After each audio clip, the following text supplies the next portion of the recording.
Savsav qanchalik donishmand. Navada chirbiy urishidan burun Go'ja o'lib ketmagan bo'lsa, Go'ja yana 10 yil oyat turib qolgan bo'lsa, Savsav jonni birlik keltira olamdi. Nima uchun ushbachalik haqida qissada Go'ja busi volum buchu deydi.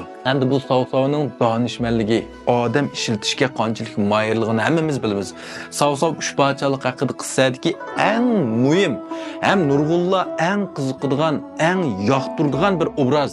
Hem murakkab bir obraz. Ya'ni savsav ijobiy tarafmi, salbiymi deganmi hozirgacha talash tortishga. Unda olsa bu savsav to'g'risidagi mazmuni men hozir so'zilsam, 1 soat vaqt ketib qoldi. Aniqli zo'pidan vaqt yetishmaydi. Endi men buni bulib so'zlayapsam, anglayotgan va anglag'uvchilarniki taz yetimay qoladi ekan.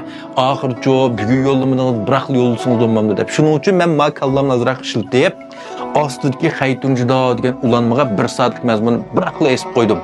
Basi arallar bir koy üşmo setib olgandan keyin mangu anglay olaysiz. Yani aralıqda bir setib olib bo'lmaydigan va yoki men yo'q xo'janing vaqt o'tib o'yinish qo'yga chiqib qolgan bir ishlar bo'lgan.